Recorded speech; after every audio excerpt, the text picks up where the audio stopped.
hardworking program heads, Mrs. Joanna Robles Tolentino,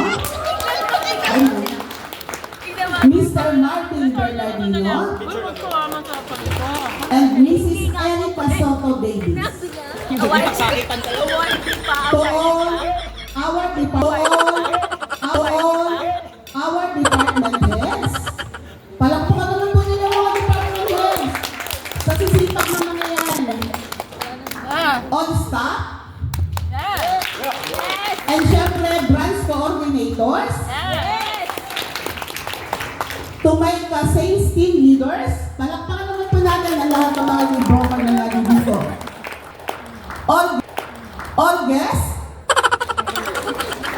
JV partners, our developer Santa Lucia Land Incorporated, headed by the CEO